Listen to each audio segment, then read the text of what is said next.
what I see, like with CEOs, especially those that are entrepreneurs, moving at a very fast pace, lots of ideas, just ideas nonstop ideas. And then assuming that, once they communicate those ideas, everyone's on the same page and everyone is like, all right, we're on board. And then you're 3 or 4 miles down the road and you look back and they're still at mile marker half or a quarter, thinking, what did he or she just say? Welcome to the Golding Group Strategic Growth Podcast, featuring expert insights, interviews with thought leaders, and business plan triage. Hosted by Kyle Golding, award-winning entrepreneur, CEO, and Chief Strategic Idealist for the Golding Group.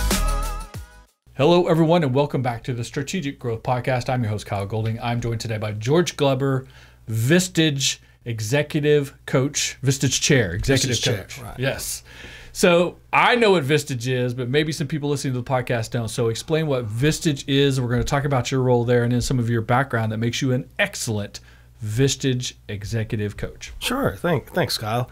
So Vistage is a peer advisory organization. It started out with primarily for CEOs. CEOs would get together and discuss and challenge each other and talk about their issues, challenges, opportunities, and really at the end of the day help each other become better leaders, better business owners, better CEOs. Because they're all sort of, even though in different industries, they're in the same boat, essentially. I call it same ocean, different boat. That makes sense too. Yeah, they're in the same ocean of running businesses, being a leader, being the ultimate decision maker in a business, but their boats might look a little different. Yeah, that makes sense. Mm-hmm. And people even sometimes have different visions of what CEOs do and what they should do and how they execute that. Right? That's a pretty broad range of things. Absolutely, absolutely. And, I think that one of the biggest I guess you call it whether it's a stereotype or just a hypothesis, is that the CEOs have all the answers. Right. And that because they're the CEO, everyone in the organization should come to them. They have all the answers. What's neat about the peer advisory groups, they all come to the group knowing that they don't have all the answers. Right. And they can be be a lot vulnerable. Right. And really dig deep with each other in terms of just, what some of their fears are, what might be holding them back on making a decision, especially if it's an important decision that could literally change the trajectory of the business. Because they often can't have some of those conversations with the people that work for them because everyone's looking for them for leadership and direction, or possibly maybe they give them input that's good for the VP's role or a director's role or someone else's role and not good for the company as a whole. Sometimes they need that person who isn't invested to give them an honest take. Absolutely. And in fact, not only it doesn't just end there in the executive suite. It's also vendors, suppliers, bankers. Right. There are things that they might not want to share with those sets of people or groups of people, but when they come into their monthly Vistage meeting, for example, they know that they can come in and share just about anything. I say just about. Really, they can share anything. Whether it's professional, and we've had some personal ones too, personal challenges that come into play. So there's a little bit of guidance from you. There's a program in place. There's a system and process, and there's the peer-to-peer connections. Yes. So kind of give us an idea of what a kind of typical Vistage CEO group looks like when you're together for a couple hours at a time, right? Sure, yes. So from a group perspective, we're together for a full day. And sometimes that can seem a little daunting, especially a CEO of a business that's growing rapidly. In fact, a lot of my members will say, when they look at the calendar and they look at, oh my gosh, it's Vistage Days coming up. I'm not sure I have the time for that. But then they realize by going to the meeting, by being with their peers and really uncovering some of their challenges and issues, it helps save them time. Right. Yeah. And then they walk away glad that they went to meetings. So there's the full day meeting format.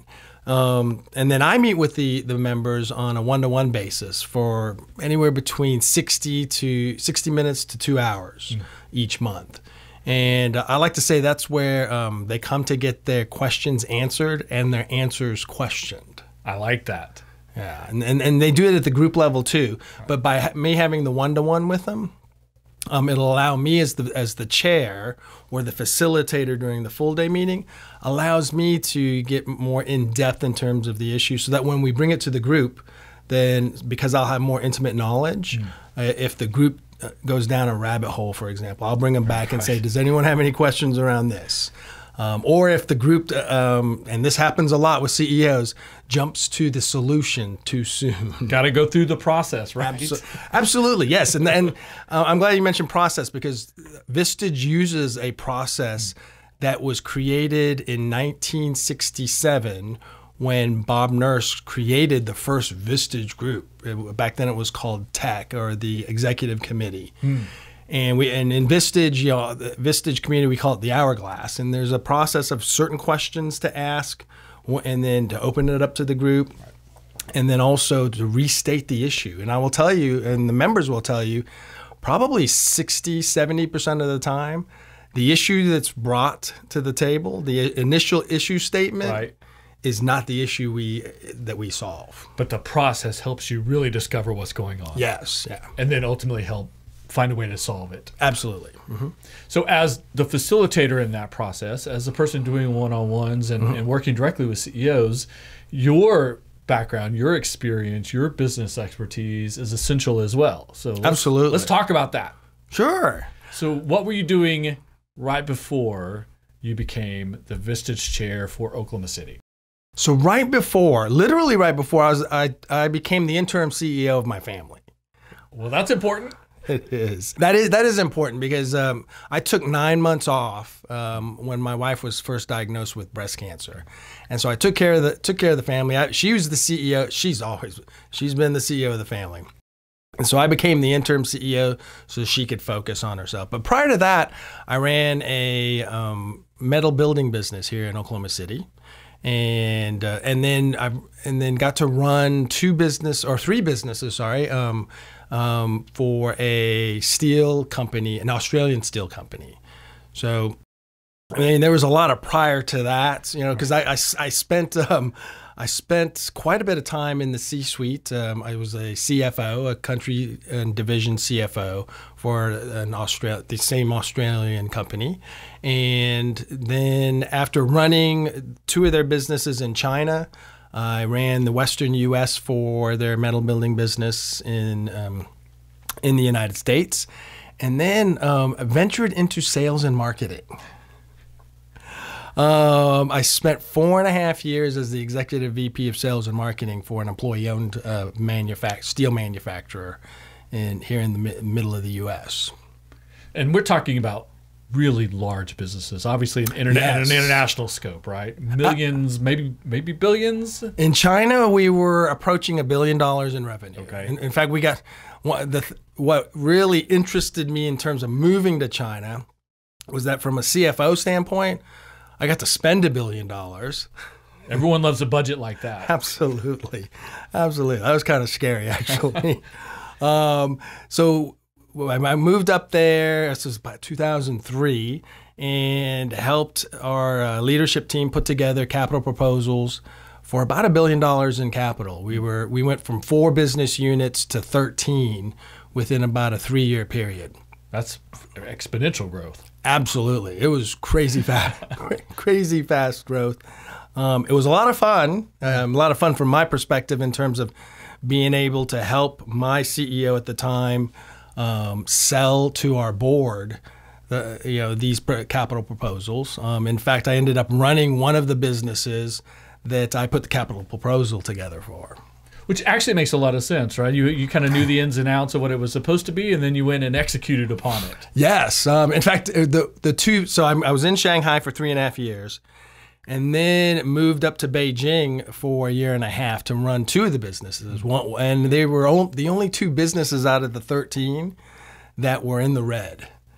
And all the other businesses were making money, and these 2 businesses were not. In fact, I remember the CEO at the time saying, "Hey, listen, you put the capital proposal together for This is one of supposed to them. work, right? Yeah, go make it work. make it And work. so that was a lot of fun. I mean, it was my first venture into actually running a business. You know, going from counting the beans, as I joke, being a bean counter, into actually making, selling, and then making sure the beans got counted. But yeah, it was my first venture into running businesses, and so it's about 135 employees there. Wow. And talk about going into a different culture, especially a culture that in China. The culture was never disagree with the boss. Okay, sure. In fact, my first leadership team meeting, I sat down with them. Fortunately, I knew everyone because I was the country CFO. But just sitting down with everyone and saying, all right, you guys know the business a lot better than I do. What do we need to do? And immediately, every eye went down to the table. And I knew that from that day on, this was going to be a challenge, but it was also going to be exciting because there was a lot of opportunity that we uncovered in that year and a half. So, roles as CEO, roles as CFO. You mentioned bean counter. We're working back down the train here. So, let's go all the way back. What when you went to school, what was your degree in? I majored. So I started out majoring in accounting, and then I realized accounting was kind of boring. There came the bean counting. Yes, because it was either a debit or a credit. And so I went to my career counselor, and she said, "Hey, listen, all you need to do is add 9 more credits, and you can actually major in finance." And I know sounds a little sexier. Oh yeah, and in fact, I always joke that in accounting, 1 + 1 is going to equal 2. But in finance, I can make 1 + 1 look like it equals 3. Yes. And so that was a lot more fun. And so that's what was exciting in terms of that part. In fact, fast forward to China, during my time in China, I got to set up, work with my team and one of our banks to set up a cash management or a treasury management system that really worked on in terms of the China communist bureaucracy and moving money from one legal entity to another. That was a lot of fun. That'd be red tape on top of red tape on top of red tape on top of the full weight of the government in China. Absolutely. People's Republic. And for the record, I broke no rules. Of course not. No, you wouldn't want to do that, right? Yeah. Now, role of accountant to CFO on to CEO isn't very common. A lot of CFOs don't end up as CEO. How did that fit you? How did you make that transition? Oh my gosh, I think it was a great opportunity because what I've learned too since becoming a Vistage chair, not a lot of CEOs fully understand their financials. 100%. You're absolutely my experience as well. Yeah, and so for me going into the CEO role, I think my CFO was a little intimidated. By the fact that because I was a CFO. But I said, listen, I comforted her and said it'll be fine. But to answer your question, transitioning into a CEO role, I now had to take what I knew about numbers and trends and trajectories, and really then use that as data points for me to make the right decisions. And I think it definitely helped from that standpoint. But it also, in terms of the transition, moving into a manufacturing business, I had to learn more than just the numbers. I had to learn about, it's really about just how the overall culture and our core values drove our success. Right. And that was one thing that was definitely missing when I went up there to the 2 businesses, is that there was a culture that was a little fragmented. In fact, there were 2 businesses at the same location, and they acted like 2 businesses at one location. That's not very conducive. No, especially given that the products were complementary products. So they should be working together. Absolutely. So one of the first things I did when I was up there is I literally took 2 leadership teams and created one. And merged them into one, and that was a very difficult time because in some roles there was only one role. We went from 2 roles to 1 from a leadership standpoint. Right. That's one of the hardest things about executive leadership, right, of making some of these decisions? I think that was the hardest transition, was to make decisions like that. Because in the CFO role, I'm helping the CFO or the CEO make the right decisions from a financial standpoint. Transitioning into a CEO role where I had to make the decisions, I had to choose between two leaders and say, okay, you're the right fit for this seat. And while you're not, and like I remember one conversation, it was actually my customer service leaders. I had two customer service leaders, and really we only needed one. And so, but I saw the strength in the one that I did not choose to go into that role, and created a position where he was in the right seat. And at first there was a lot of pushback. I mean, trying to convince someone that, and he'd been in his respective customer service role for, I think it was about 5 years. And so it was a change for him, and we worked together side by side. And a year later, I mean, he was flourishing. I mean, it actually was less than a year. He realized that this was the right role for him, and unfortunately, I didn't have all those terms I use today. After being a Vistage chair for 8 years, I look back on it and thought, my gosh, I could have used those things, and I could have used a peer advisory group as well. Sure. But it was a challenging time. I actually, my first CEO type role, I was called the worst president ever.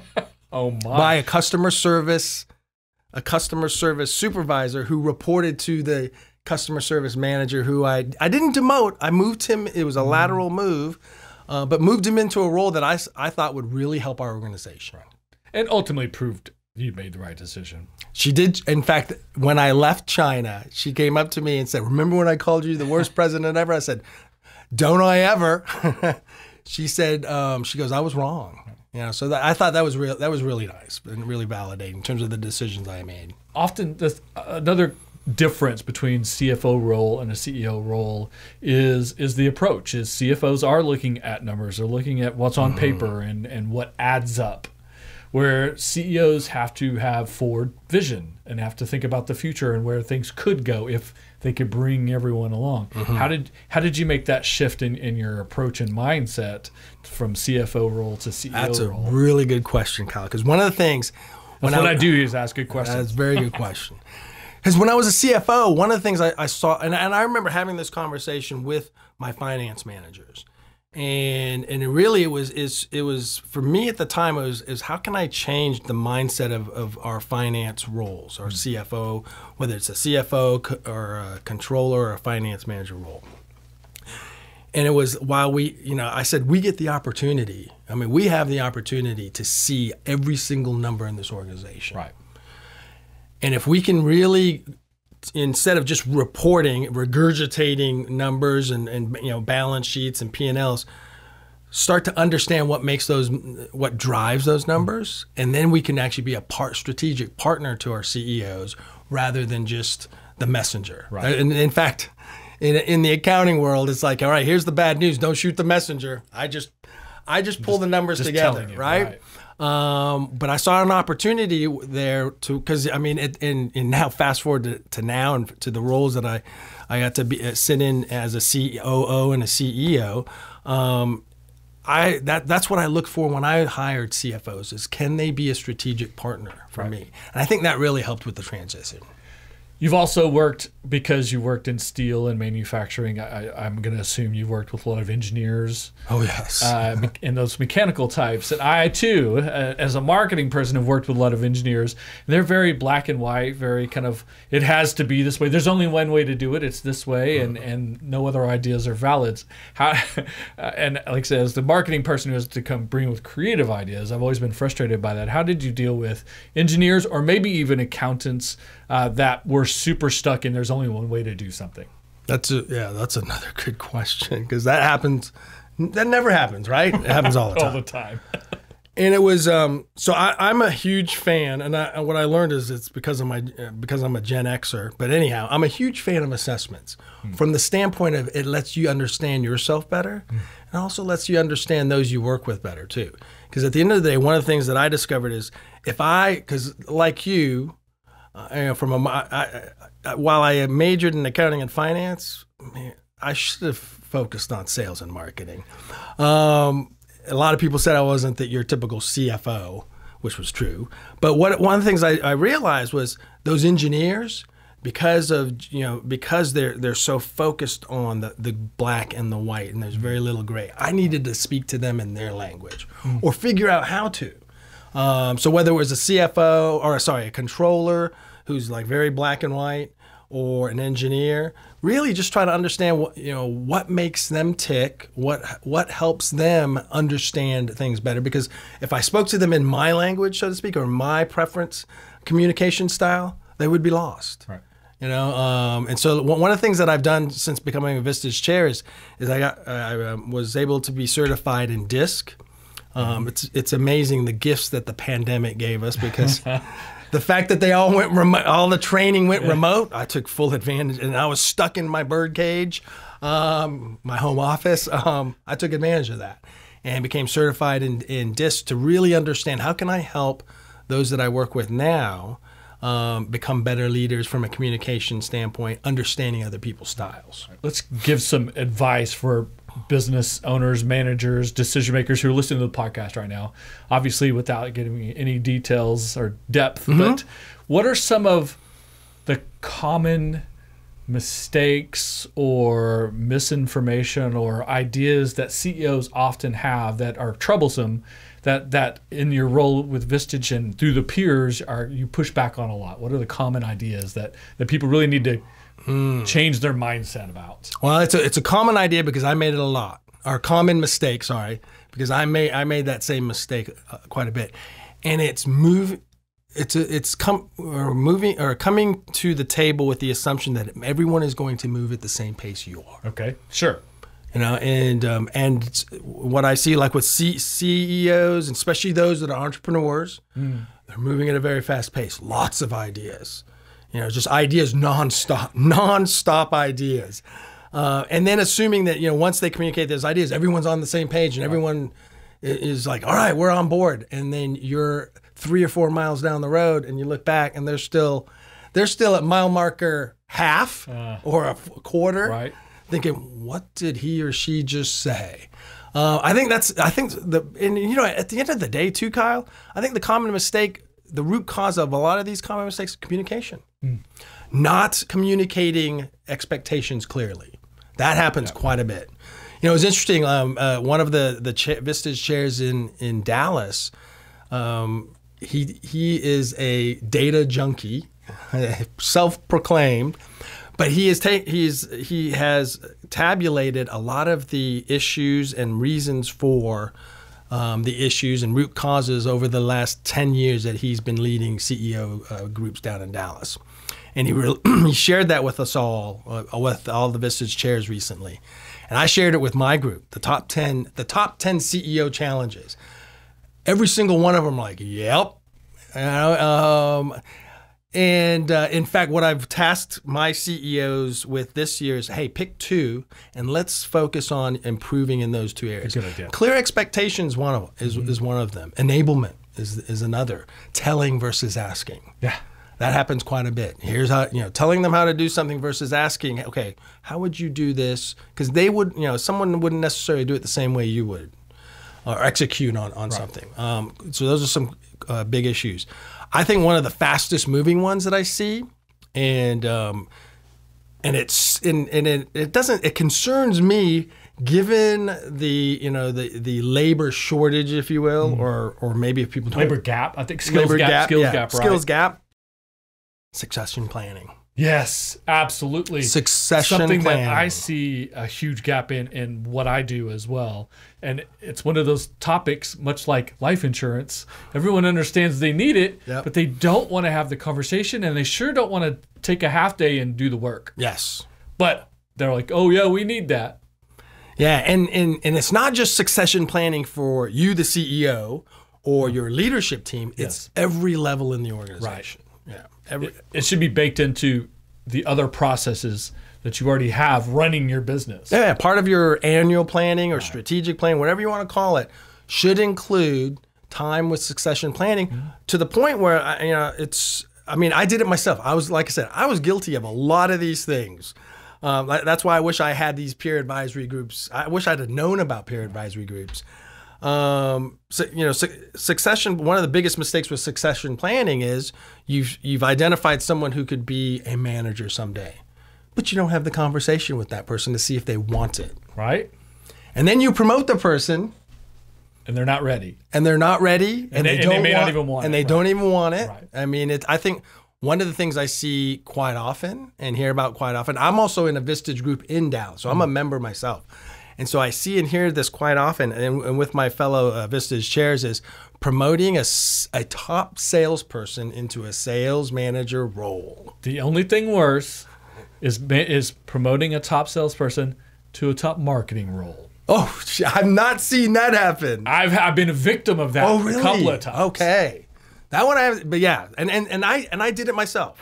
I promoted a top sales. In fact, it was the top salesperson. And thought, okay, you're the top salesperson, therefore you can go train and build a sales team in a new location. So not even into a location that currently existed. It's like, hey, we're building a new facility. Why don't you go up there and lead the sales team and build your sales team? Oh, the poor guy hated it. And so what I did was I gave him that soft landing spot and said, look, listen, it's my mistake. I should have asked you first, do you want to go into this role? Is this something you want for your career? Whereas, when I was having that conversation, post-mortem, so to speak, the person said, no, I prefer selling. I'm a hunter, and I've always been a hunter, and that's what I love to do. And I think sales is even more specific. Like, yes. There are people who can sell and people who can't sell. And, yes. And people who are hunters who have an approach. Yep. It's very ingrained in them. And then you try to take them and make them a manager or a trainer or a customer service or a marketing or a babysitter of some sort. It's like cutting them in half. Absolutely. So you mentioned COVID earlier, right? Business is different since 2020. What are some of those differences you're seeing, and do you feel like businesses are maybe holding on too much to what they were doing post-COVID, or should they be moving forward in a different way? Like, what's your advice for anyone 2024 forward if they're holding on to what 2020 did to us? I think one of the things that's that I saw happen and heard about it in terms of just COVID. COVID really sped up a lot of things that were already going to happen. That's true. Work from home, for example, or remote work, whatever we want to call it. My theory is 10 years in 1 year. Yeah, absolutely. Because I've run into organizations where we were remote working before COVID. The technology existed. Absolutely. Yeah. And it's even better now because of COVID. It is, yes. The things that we could do on Zoom or Teams or whatever it is, that we couldn't do before. So I think that has definitely helped from that standpoint. I think what COVID did open up in terms of our eyes is from a business leadership standpoint is expect the unexpected. No one expected, not even myself. Here's my mistake. I went to my CEO group. It's like, listen, I was in China during bird flu. We got this. You of all people should have known. Yes. I'm thinking, all right, yeah, bird flu was a short-term thing. Right. We will all be fine. 4 months into the 2 weeks flattening of the curve or whatever it was. Yeah, it wasn't fine. And it's definitely opened our eyes up in terms of just, hey, expect the unexpected. But also, too, is be prepared for anything from that standpoint. And really look at your risk mitigation. Identify what risks. I think we do a better job. We haven't mastered it, but I think we're doing a better job at identifying what are our risks. What are the risks if this happens, if COVID happens, if a downturn in the economy happens. Yeah, I think sometimes talking about those negatives, it goes back to that same conversation about succession planning. Like anything where it's a discussion of negatives, people really don't want to do it, but that's the most essential work that needs to happen before that pressure is upon you, so that if it does, again, like life insurance or like anything else, like we don't want that to happen, but when it does, we'll be prepared. Crisis communication and crisis management the same way. Yeah. It has to be done, planned out way in advance, because once it hits the fan, you're panicking, people get emotional, right? And the first thing they do is just step right off in it, in the worst way possible. Absolutely. So people need to learn those lessons, right? I also feel like successful businesses are the worst about not planning for risk and failure. Right. Because everything's going well. Like when you're struggling, you kind of examine everything. But when things are going well and sometimes good, they kind of stop there. Like, well, don't rock the boat. Let's keep good. Yeah. And they maybe miss great, or they don't plan for unexpected risk that could come forward. Mm-hmm. So Absolutely. What would your advice be for anyone who feels like they're stopping at good is okay and they should drive a little further or consider negatives or risk that are involved? How should they plan for those things when things are going well? Because it's just too easy to say everything's fine. We got money in the bank, sales are rolling in, systems in place. Don't rock the boat. Mm-hmm. But that's short-sighted. Right. Absolutely. And I guess, I mean, I'm not. My members will say that I ask more questions and give advice because that's what I try to do. I like that approach. And the question I would ask, if you get to the point where you feel like, oh, everything's good, really go back and ask yourself, is this where I vision myself back when whether I started the business or when I went into this role? And really the most important question then is to ask your team, are we still on pace for our vision? This is where we see ourselves or where we saw ourselves 5 years ago or even a few years ago. Yeah. And it's to ask a lot of questions. I mean, ask themselves a lot of questions. Am I comfortable with this? Because sometimes if you say you're comfortable with it, you might not be comfortable with it. Right. Comfortable is not actually a very good place. No, it's not. Right. Nothing great happens in the comfort zone. Yeah, and that's when you ask yourself, okay, if I'm comfortable where I'm at now, then what could go wrong that would take me out of my comfort zone? Or are you pushing hard enough? Yes, absolutely. Oh, absolutely. Yeah. And that's that's what I mean by going back and reviewing your plan, talking to your team. Are we pushing hard enough? And, and in fact, it's interesting that you bring that up because last December, I looked back myself as a Vistage chair. Because as you know, Kyle, in November, I lost my spouse of 27 years. And I looked back and thought, in terms of from my group standpoint, I got too comfortable. I didn't push them hard enough. That's one of the reasons why they engage with Vistage and engage with a Vistage chair is so that they can get pushed and can get challenged because that's where transformation happens. Right. And that's why a lot of members that's why members join Vistage and we have a saying in Vistage. They'll join because of the chair, but they'll stay because of the group. So I got to make sure that the group's challenging each other. So I've had some pretty difficult conversations with some of my members, and some chose not to continue on with Vistage, which is totally fine. Sure. But I think one of the most validating things is when a member says to me, "You can't talk to me like that," and my response is, "Who else is going to?" Right. That's the point. Yes. If I don't, or the group doesn't. Right. Who else is going to talk to you like that? Yeah, their role in the world is to be that person that can't really be challenged. Absolutely. And they come here to Vistage, yes, to be challenged and to get uncomfortable. Right. Because again, nothing great happens in the comfort zone. Exactly. All right, so you mentioned where business life and personal life can kind of intersect. Mm-hmm. Your personal life outside of business, outside of Vistage, outside of being a CEO in this background, you do some interesting things. You are the PA announcer for swim meets. According to a lot of swim I've heard, parents. yes, according to a lot of people, the best in the state. That's what. In fact, yes. So I do. I announce swim meets. Okay. I get to announce. It's absolutely the funnest thing ever. In fact, I always joke with people. Listen, this Vistage thing, that's my side hustle. Swim meets is where it's at. So I get to announce swim meets at the club swimming level. I've announced some high school meets. One of my dreams is to announce OSSAA's high school state championships. Okay. So if anyone's here and anyone makes those decisions out there, just so you know. But I have to share a story with you. So, and this was recent.